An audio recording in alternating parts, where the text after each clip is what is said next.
लोकतंत्र के इस महायज्ञ में आज आहुति देने आए इस तारानगर के गांव-गांव, ढाणी-ढाणी से 36 कौम और बिरादरी के मोतियों से महंगे भाइयों, बुजुर्गों और एक को छोड़कर बड़ी संख्या में उपस्थित शक्ति सुरभा माताओं, बहनों और आज इस महासमर में मेरा संबल बढ़ाने आए राजस्थान के किसानों की सशक्त आवाज, भारत सरकार के पूर्व मंत्री और मेरे बड़े निकट के मित्र भाई सुभाष जी, अभी अभी जिस शख्सियत का भाषण आपने सुना, आपकी मायड़ भाषा में आपसे वोट की अपील करने वाले, जिन्हें आपने विपरीत परिस्थितियों के अंदर भी 42,000 वोट दिए, ऐसे डॉक्टर CS वैद्य जी और इस तारानगर की भूमि को पिछले 5 साल में चप्पे चप्पे पर भारतीय जनता पार्टी के कमल के फूल को खिलाने के लिए जिन्होंने अथक मेहनत की, जो आज चुनाव की अगुवाई कर रहे हैं, ऐसे राकेश जी, यहां के किसानों की सशक्त आवाज, आपके दुख तकलीफ के साथी महावीर पूनिया जी, भाई नरेश जी, कुंदन बाबल जी, भाई दिलीप जी और राजस्थान की विधानसभा में 16वीं विधानसभा में मेरे साथ जाने वाले रतनगढ़ के विधायक अविनेश जी और अभी जिन्होंने बड़ी भावुक अपील आपसे की,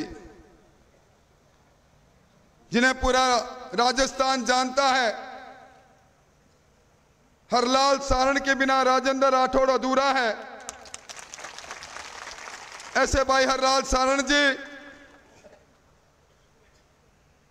उपस्थित रणवीर पहलवान जी सहित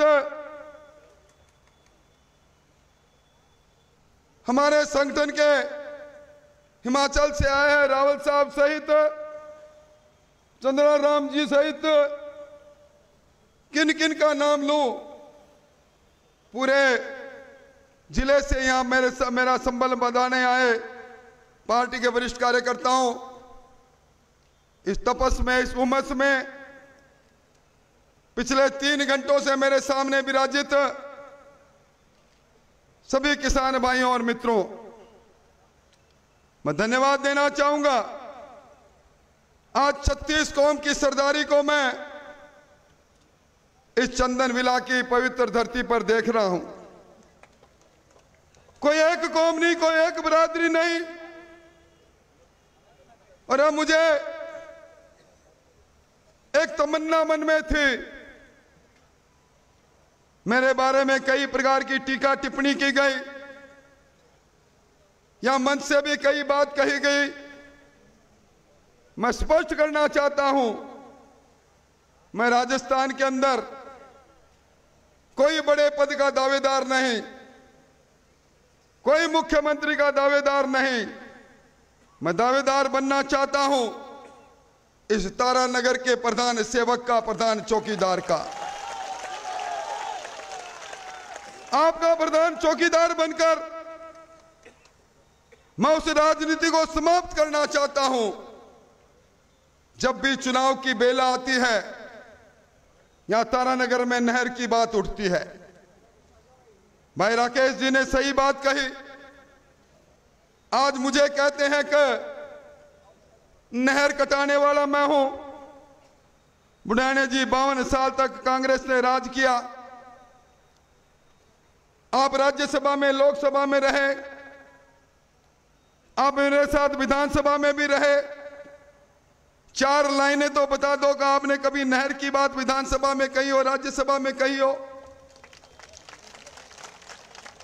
आज बड़ा बड़ा दावा कर रहे हैं भाइयों, 5 साल में नहर में किसान को पानी नहीं मिला, किसान ने सटका लगा लिया, पाइप डाल ली। उनके दर्जनों मुकदमे जिन किसानों पर हुए वो मुझसे मिलते रहे। ऐसी नहर आपने लाकर दी कि जो नहर पानी के नाम पर एक छलावा साबित हुई। मैं आज, मेरा पूरा परिवार मंच पर बैठा है, मेरा बेटा सामने बैठा है, मैं शपथ लेकर कहता हूं, मैंने जिंदगी में नेक नियत से काम किया है। तारानगर के इस अधूरे सपनों को पूरा करने के लिए आया हूं।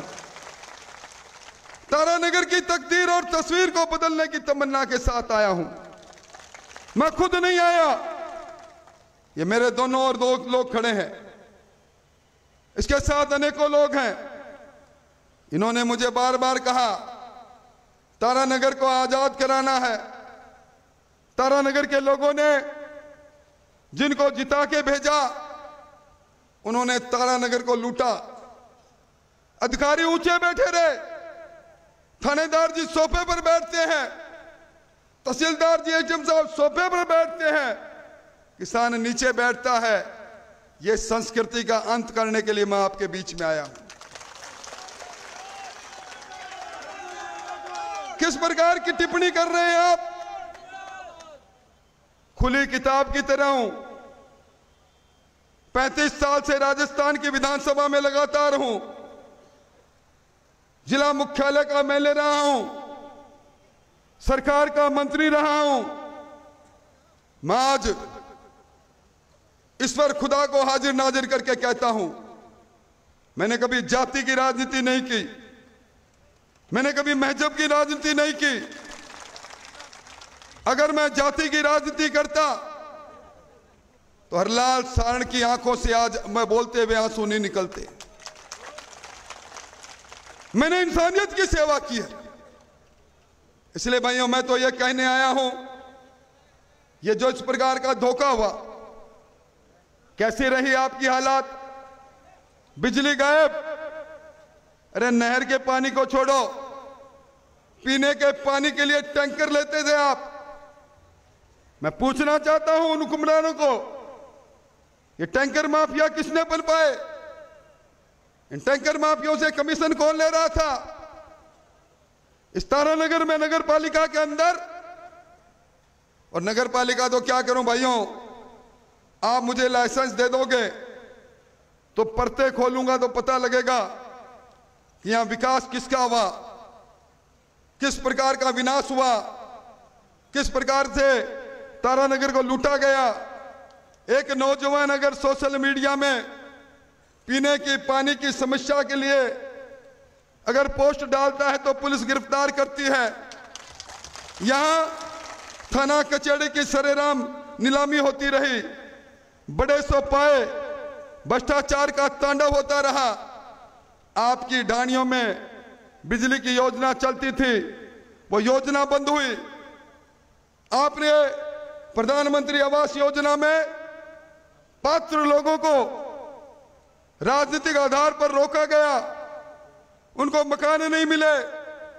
नरेगा में कमीशन खोरी होती चली गई। और तो और जल जीवन मिशन, घर घर में पानी, प्रधानमंत्री जी का मनसूबा, उस जल जीवन मिशन के अंदर भी भ्रष्टाचार का तांडव इस तारानगर में हुआ। तारानगर सिसकता रहा, तारानगर हैरान परेशान रहा, तारानगर का तारा डूबता रहा। मैं तारानगर के डूबते तारे को ध्रुव नक्षत्र की तरह ऊंचे चमकाने के लिए आया हूं। जब और कुछ बात नहीं मिली तो इस प्रकार मुझे आरोपित करते हो, उस व्यक्ति को आरोपित करते हो जो खुली किताब की तरह आपके सामने 35 साल से आपकी सेवा कर रहा है। भारतीय जनता पार्टी के कालखंड में मैं धन्यवाद देना चाहूंगा। त्रिलोक जी आज बीमारी की वजह से मंच पर नहीं है, पर महावीर जी खड़े हैं, ये राकेश खड़ा है। आपकी तारानगर की नहर के अंदर घास उगी रहती थी, रेगुलेशन नहीं था। बुढ़ानिया जी रेगुलेशन को बनाने के लिए जब बेमियादी पड़ाव चला बीकानेर में चीफ इंजीनियर के दफ्तर के आगे, तब रेगुलेशन बंदा। आज भी कह रहा हूं, तारानगर में नहर का पानी जितना मिलना चाहिए वो नहीं मिल रहा। आप इस 6 फुट 2 इंच के इंसान को जिता के भिजवाओ। नहर के नाम पर कागजी राजनीति नहीं, आपके धरती को धरती में पीने का पानी, प्यासी धरती को पानी मिले, इस संकल्प के साथ आपके बीच में आया हूं। भाइयों, मेरा तो आपसे इतना ही निवेदन है कि ये 5 साल की हुकूमत आपने देखी है। इस हुकूमत में कहां गया कर्जा माफी का वादा? आपकी जमीनें नीलाम होती रही, नौजवानों के अरमान लुटते रहे, बहन बेटी की इज्जत सुरक्षित रही नहीं, और तारानगर में चोरियों के ऊपर चोरियां होती चली गई। राकेश जहांगीर धरने पर बैठता चला गया, चोरियों की गैंग को पनपाने में भी यहां के थानेदार और यहां की पुलिस लगी रही। कौन देगा इनका जवाब? इनका जवाब देने के लिए मैं आपसे इतना ही कहना चाहता हूं, मैं कोई बड़े पद की बात नहीं करता, मुझे आपकी चौकीदारी करनी है। चौकीदारी करने के लिए मुझे आपके लाइसेंस की जरूरत है, और आज बड़ी शिद्दत के साथ कहकर जा रहा हूं, मेरे बारे में चूरू में जाकर पूछ लेना। राजेंद्र राठौड़ ने जो कहा वो किया। मैं झूठी बातें नहीं करता, मेरे परिवार के साथ कोई ये नहीं कहता कि मेरे परिवार में किसी व्यक्ति ने किसी अधिकारी को अपने घर बुलाया होगा। आज मैं कल गया था, गोडास गया था, एक विक्षिप्त बालक नौजवान मेरे सामने खड़ा किया गया। मैंने कहा क्या हुआ? बोला ये इसका मानसिक संतुलन खराब हो गया, ये नायक समाज का है, बर्बर पिटाई की गई, एफआईआर तक दर्ज नहीं। ये दर्दनाक हादसा जब सुनता हूं तो रोंगटे खड़े हो जाते हैं। भाइयों, इन सब का एक ही इलाज है कि इस बार डॉक्टर वैद्य सही कह रहे थे, मैं भी कह रहा हूं, पूरे राजस्थान में घूम के आया हूं, 2/3 बहुमत से भारतीय जनता पार्टी आ रही है। जिम्मेवारी से कह रहा हूं, आपका प्रधान सेवक, आपका प्रधान चौकीदार आपकी चौकीदारी करने का लाइसेंस मांगने आया है। अफवाहों में आने की जरूरत नहीं, आपके दरवाजे पर आने की कोशिश करूंगा, आपका दरवाजा खटखटाने की कोशिश करूंगा, पर थे गुमराह मत हो जाया भाइया, गुमराह मत हो जाया। कई तरह का पैका आवेगा, कई तरह की बातें आवेगी। ये वास्ते आज इतनी बड़ी संख्या में आया हो, मैं अपना धन्यवाद देना चाहूँ। और अब जकी बात भाई राकेश जी कही है, आपने लागा जगह की सौगंध आपा अठूं नगर पालिका तक चलांगा, आगा आगा मेलो गवांगा, पीछे पीछे आप होगा, और इनके बाद में गांव की चौपाल पर आप मिलांगा। आपकी उपस्थिति आज मेरा हौसला बढ़ायो है। 36 कौम और बरादरी का भाई आया हो, और मैंने गर्व है कि आज सारों ज़्यादा बड़ी संख्या के अंदर आज किसान भाई आया है। मैं किसानों ने धन्यवाद देना चाहूँ, पर आपने सौगंध है, एक भी आपका सारा साधन भिन्न है। आप सारा का सारा मेरे सागे चलता हुआ बाजार के अंदर होता हुआ, आप सारा का सारा बाजार होता हुआ आप नगर पालिका तक चलोगा। बहुत बहुत धन्यवाद।